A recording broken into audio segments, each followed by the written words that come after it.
morning children. Today we will discuss about the summary of important concepts of molecular basis of inheritance part 4. This is the last part. Now in this we will discuss about the lac operon and DNA fingerprinting. First of all, lac operon, and I have divided it into two parts: lactose metabolism and mechanism of lac operon. It will be very easy to understand or to learn. So first we will discuss about the lactose metabolism. Here set of genes controlling a metabolic functions, means different types of genes are responsible for metabolism of lactose. There are three control genes. One is the operator denoted by O, that is responsible for switching on or switching off operon. Second one is promoter, that is denoted by P, and it is the region where transcription begins. And third one is the repressor denoted by I, that produce repressor protein. Next part is the structural gene. There are three structural genes, Z denoted by Z, Y and A. Z will produce beta galactosidase, Y gene will produce permease, and A gene will produce transacetylase. Next is the inducer. Here lactose acts as inducer, plays an important role. In absence the operon closed, and in presence the operon open. So we will see later on. And repressor, that forms the repressor protein. Let us see mechanism of lac operon. In the absence of lactose, repressor produces repressor messenger RNA, from which repressor protein is formed. What is this? In the absence of lactose, this repressor produces repressor messenger RNA, from which repressor protein is formed. And this repressor protein binds to the operator. And when it binds to the operator, then lac operon is switched off. So you see that in absence of lactose, the lac operon is switched off. Now let us see what is happening in presence of lactose.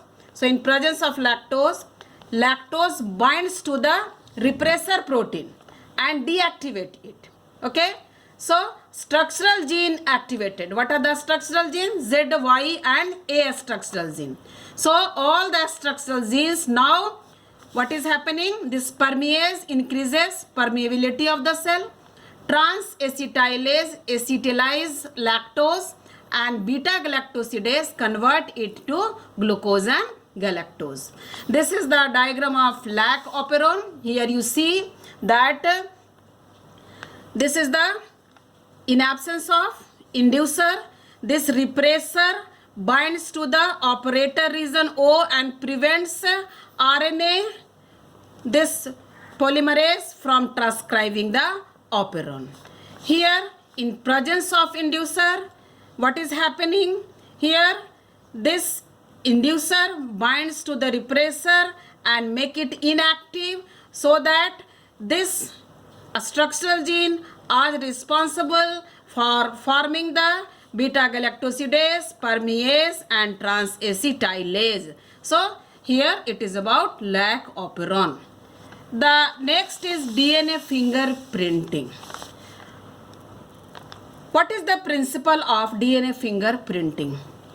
Most of the DNA sequences are repeating. Variable, number, tandem, repeats.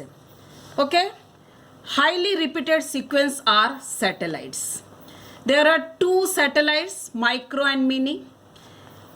This variable, number, tandem, repeats is a mini satellite that shows high degree of polymorphism, means repetition. When it is cut by restriction endonuclease, it shows high degree of polymorphism. Now let us see what are the steps of DNA fingerprinting. First, it is isolation of DNA. We will isolate the DNA. Next, digestion of DNA by restriction endonuclease enzyme. The third step is separation of DNA fragments by gel electrophoresis. Now, transferring, that is also called as blotting of separated DNA fragments to synthetic membranes such as nitrocellulose or nylon. Now, the another next method is hybridization using labeled VNTR probe.